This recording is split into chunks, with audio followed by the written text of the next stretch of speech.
dünyanın əksər ölkələrində 1997-ci ildən etibarən isə Azərbaycanda hər il bu gün təntəratla qeyd olunur. Ey könül, ümmanlar coşsun səsində, sözün qanad açan günüdür bugün. Bütün insanlara mən uca səslə deyirəm, kitablar ilidir bugün. Bayramın mübarək kitabım mənim, zəfərlər, hünərlər izləyir səni. Şöhrətin ən uca zirvəsindəsən, hələ çox hünərlər gözləyir səni. Gəlibdir bizlərə qonaqlar bugün, dinlə ürəyimin tellərini sən, gül çiçək səpilsin yollara bugün. Necə də şirindir dillərin sənin. Sözlərin layla tək qəlbimə düşdü, xəyal qanadlandı, sanki bir quşdur. Yazılmış hər kəlmə mənə tanışdır. Çünki məhsulusan həyatın. Belə deyib, anasıyla halallaşdı Xudayar, öpdü üz gözündən, sağollaşdı Xudayar. O vaxtda yastığı daş oldu, yorganı da qar. Döyüşdən döyüşə getdi Xudayar. Həm də gözəl səsi var idi axı, mahnıyla qəlbləri o fəth edirdi. Döyüş yoldaşlarına bəxş eləyirdi sevinç. Düşməni əzib edirdi gülün, özünə dumanda xeymə qururdu. Düşmənin belini ovub qırırdı. Hey, mahnı oxuyurdu Xudayar. Başımda durdu, dumanın özüne bir xeymə qurdu. Başımda durdu, dumanın özüne bir xeymə qurdu. Keçdi xəyalımdan güzəliyordum, dumanın başımda.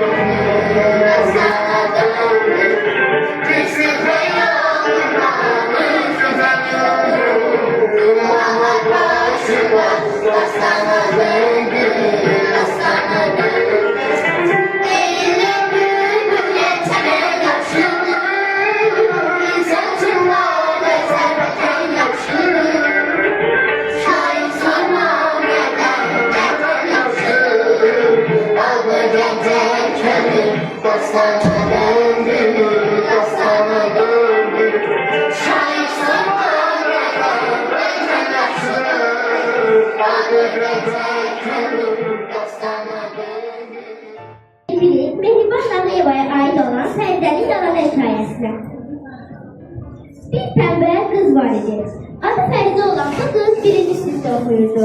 Dərslərini oxumaqda tənbəllik edir, hər tapşırıqlarını yazdıqda üz-gözü turşudu deyilirdi. Deyəcə mənə dərs oxu deməsinlər, deyən könülsüz düşünürdü. Bir gün onun anasının ucadan səsi gəldi. Fəridə, gel dərslərini oxu. Ay ana, oxuyasın da, qoy biraz oynayın. Bayaqdan oynayırsan, sonra yorulub deyəcəksən ki, yatıram. Ana, bəsdir də. Bu söhbətlər hər gün Fəridəgildə baş verirdi. Fəridə isə hər gün dərslərindən 4 alırdı. O 4-lərdə anasının gücünə idi. Anası Fəridəni güc bala ilə oxudurdu. Artıq onu danlamaqda yorulmuşdu. Bir gün onun ucadan səsi gəldi. Bəsdir oynadın, keçən otaqda dərslərini oxu. Fəridə yan otağa keçdi. Dərs stolunda oturub gündəliyini açdı. Sabahki dərslərə könülsüz nəzər saldı. Müəllimə payız haqqında gözəl bir şeir vermişdi. Bu qədər şeiri kim öyrənəcək? Deyə düşünürdü. Hansı kitabı o yana bu yana vərəqlədikdən sonra onun ağlına bir fikir gəldi. Ağlıma bir fikir gəldi. Ən yaxşısı mən bu kitabın vərəqini cırıb, anama da deyərəm ki, kitab köhnəydi, vərəqi cırıblar. Necə düşünmüşsə elə də etdi. Fəridə vərəqi cırıb istənməyən yorğan döşəklərin arasına qoydu. Daha sonra isə cəld anasının yanına həyətə qaçdı. Ana, mənə də şeir vermişdi, amma ki, mən də o vərəq cırılıb. Ana həyəcanla. Necə yəni? Cırılıb da, görmürsən, köhnədir. Hansı vicdansız bu kitabı cırıb? Onda get qonşu günüdən kitabı al gəl. Necə alıb? Bəs o da dərs oxumalı baxır. Heç verək. Yox, Fəridə, sən dərs öyrənməmək üçün bəhanə axtarırsan. Elə bu vaxt küçə darvazasının qapısı açıldı. Gələn Fəridəgilin yaxın qohumu olan Səkinə xala idi. Xoş gəldin sən Yaxşıyam, sən necəsən? Yaxşıyam, bəs mənim balaca balam Fəridə hanı? Buradayım, Səkinə bebi, xoş gəlmişsən. Xoş gördük Fəridə. Fəridə dərslərin necə gedir? Bibi, belə də. Səkinə xala uzaq şəhərdə yaşayardı. Onun hər gəlişi toy bayram olardı. Anasının başı qarışmışdı əziz qonağı qarşılamağa. Fəridənin də əlcən sanki fürsət düşdü ki, sabahki dərslərini hazırlamasın. Ana Fəridəyə har qaş gözdən inciməcək hər sözü dinləmirdi.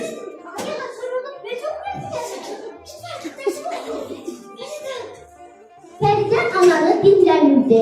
Sonra isə əlayət çəkiləndən sonra ana keçdi ki, yan otağa gələn qonaq üçün gözəl bir yer salsın.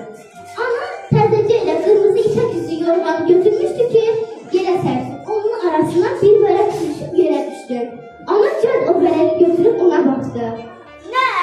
Hay şeydir? Daha sonra isə cəld Fəridəni çağırdı. Fəridə, Fəridə! Gəlirəm ana, nə olub? Fəridə ananın titrək əllərində cırdığı kitabı və vərəqi görüb dik atıldı. Sən bunu harada tutmuşsan? Deməli mənə yalan dedim Fəridə, kitabı sən cırmışsan. Ailə üzvləri hamısı Fəridəyə təəccüblə baxırdı. O isə gah cırdığı vərəqə, gah da anasına baxıb çox üzülürdü. Ana, bağışla məni, bir də etməyəcəm, üzr istəyirəm. Dostlar, mən sizdən də üzr istəyirəm.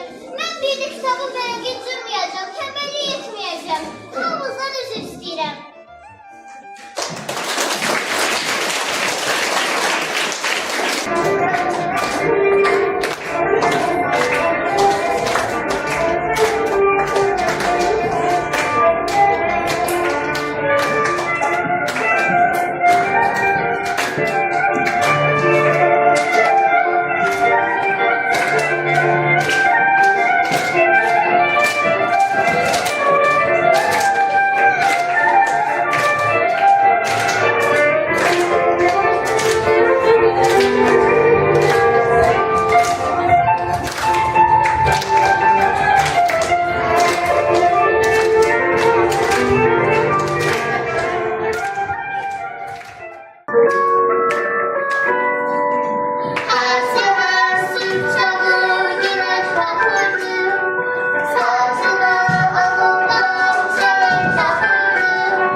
hikayələrin, bu güzel şiirlərin müəllifi, gözəl qonağımız Mehriban xanım Nahiyovuya verək.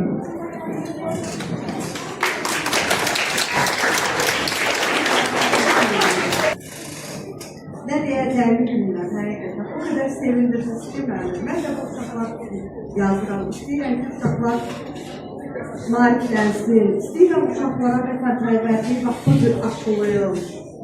İstəyirəm uşaqlarda məhdudiyyətlər olmasın. Onlar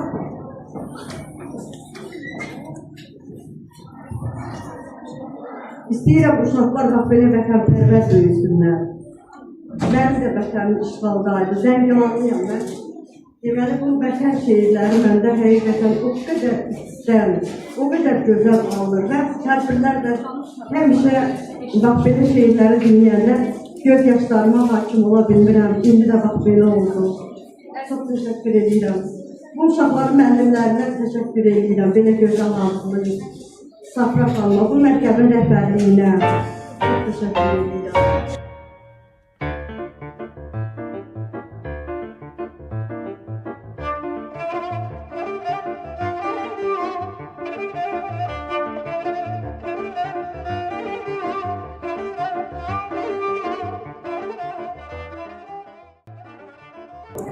Bugün bizim hansı ki şagirdlerimiz seçilir, onlar 5A sinif şagirdleridir.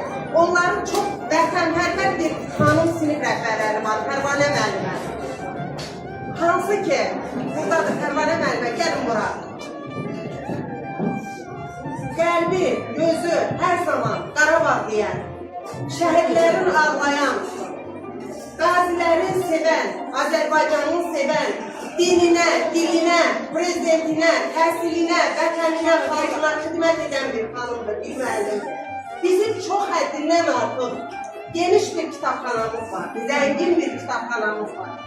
Safra xanımın sayəsində, Gonca xanımın sayəsində bu kitablardan bizim körpələrimiz, bizim balalarımız, şagirdlərimiz hər biri bəhrələnirlər. İnşallah o balalarımızın səsi ucalardan gələcək. Əminəm ki, bu balaların içində Mehriban xanım kimi bir yazar da olacaq. Safra xanım kimi bir dilçi olacaq.